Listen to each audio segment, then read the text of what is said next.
Welcome back.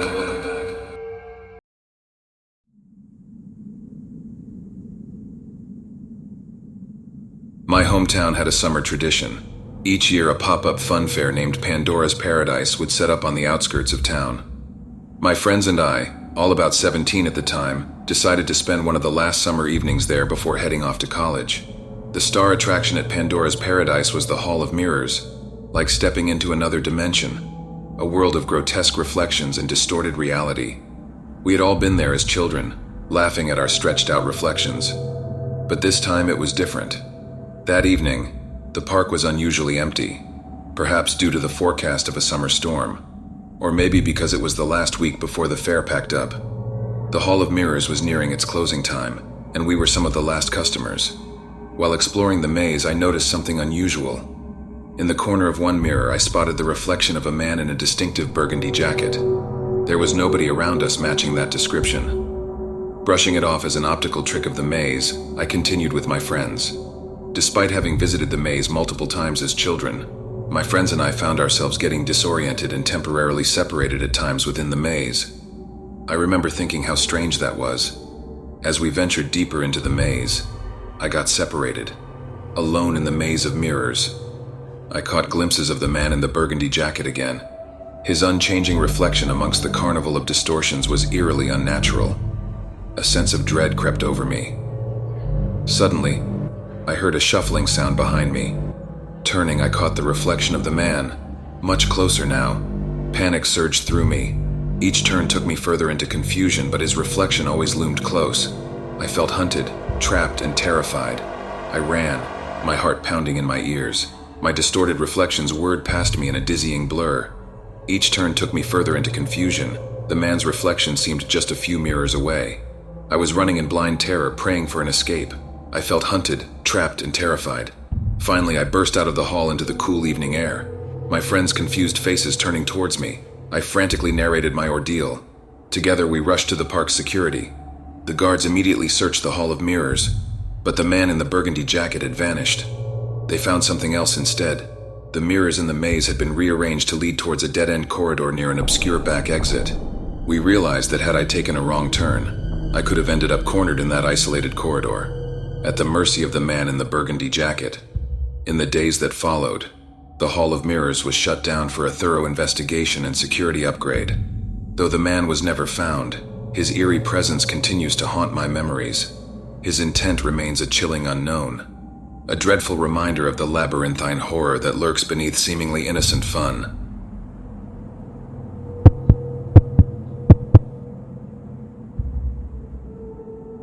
Sometimes, the most haunting memories are those that lurk in the corners of our childhood minds, a bizarre mixture of innocence and terror. I must have been about 11 when my parents took me and my little sister Emily to our local amusement park. This park, Joyland, was the highlight of every kid's summer, and ours was no exception. Emily and I were no strangers to the whirl of vibrant colors and enchanting sounds. The Ferris wheel, the funhouse mirrors, the cotton candy stalls. They were all part of our joyous summer symphony. My sister and I had ridden most of the rides when we found ourselves facing the giant wooden roller coaster, aptly named Sky Streaker. Emily was too timid for it, so I decided to brave the roller coaster alone, leaving her to amuse herself with the more gentle carousel. The Sky Streaker, its rickety wooden structure silhouetted against the sky, ready to embark on its turbulent journey. The ride was exhilarating, an adrenaline rush of epic proportions. But as the roller coaster wound its way around the park, I caught sight of something unsettling. On a quiet walking trail at the edge of the park, a woman stood, staring directly at me. Her eyes were masked by oversized sunglasses, but her grin, that was unmissable. An overly wide, unsettling smile that seemed more menacing than joyful. As we zoomed past, she lifted a gloved hand, waving at me. Her focus felt solely on me, despite the other joy seekers sharing the roller coaster. Each lap brought the same spectacle: the woman, her ghastly smile, and the wave. The woman, a silhouette against the setting sun, her eerie grin visible even from a distance. I shrugged it off as a bizarre act to amuse or spook riders. Nothing more. After the ride, I reunited with Emily and our parents. and we spent the remainder of the day immersed in various games and attractions.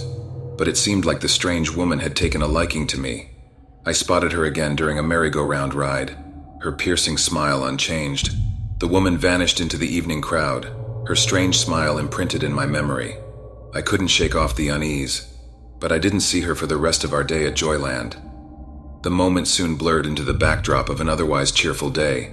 Fast forward to the next evening. I was in my room, the sounds of summer evening filling the air as I lay with my Game Boy, immersed in a fantasy world of my own. Suddenly, I noticed an unsettling sound, a creaking that seemed to come from my bedroom window. I paused, straining my ears to listen. Then I heard it again. It wasn't a loud creak, but the low, rhythmic sound of wood straining under weight. I glanced at my window and noticed something bizarre.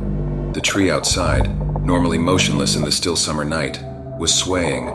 The branch closest to my window was bending, creaking under an unnatural weight. And then, I saw her. The woman from Joyland was perched on the branch, her back against the tree trunk. Her sunglasses reflected the dim moonlight, and her sinister grin was more pronounced than ever. She waved at me, her actions slow and deliberate, moonlight casting a spectral glow on the woman in the tree, her grin stretching wide across her face. The terror seized me instantly. I bolted out of my room, screaming for my parents. They arrived in seconds, but by the time they reached my room and peered out of the window, she was gone. The branch was once again still, the only evidence of her presence being a single glove she must have dropped. My parents called the police immediately, the amusement park encounter and the late-night tree invasion forming a chilling narrative. The police found the woman's glove, but there was no trace of her. To this day, the woman remains a specter from my past, an unsolved mystery that casts a long, eerie shadow over my memories of Joyland. I'll carry the terror of that eerie smile with me forever, a grim reminder of the summer that joy turned to fear. Even as an adult, the memory of the woman's haunting grin leaves an indelible mark on my mind. My narrative isn't just a ghost story from childhood. It's a stark reminder that fear can lurk in the most unsuspecting of places, even in a place named Joyland.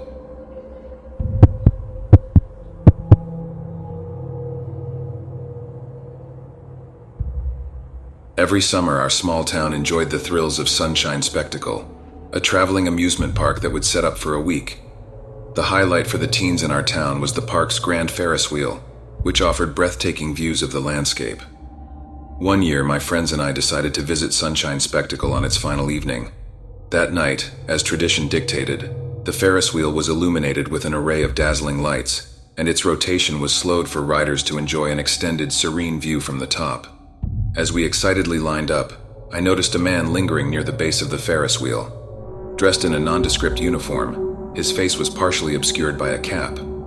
He had an odd aura about him. His solitary stance amidst the joy and chaos felt unsettling. But amidst the euphoria of the carnival, I brushed off the strange feeling.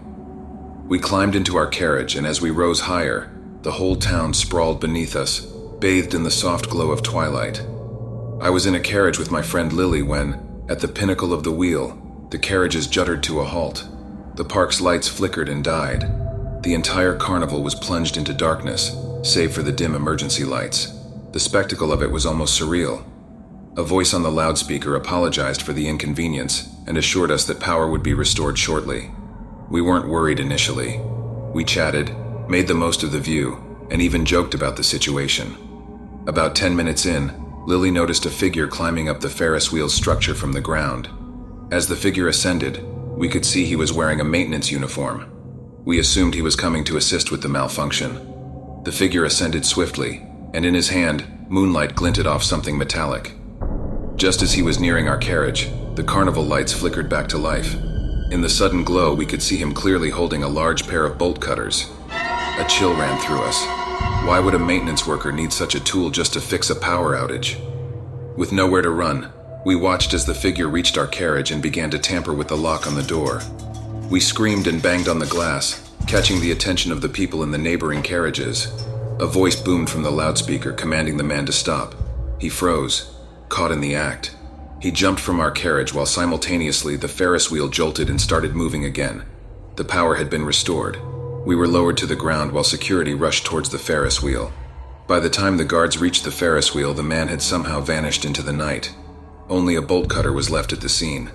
It was later revealed that he had sabotaged the main power switch, plunging the entire carnival into darkness. His motive remained shrouded in mystery, his identity unknown, but the memory of his menacing ascent up the Ferris wheel has since cast a shadow over our cherished summer tradition. The Ferris wheel now stands silent, a haunting monument to the event.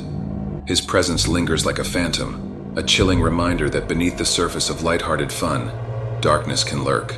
The once jovial symbol of our town's summers is now an eerie specter, a reminder of the night our joy turned into fear. Every ending is but a new beginning in the realm of the strange and the unexplained. Subscribe to keep the stories breathing and the mysteries unraveling. Until we next cross paths again, sleep well, if you dare.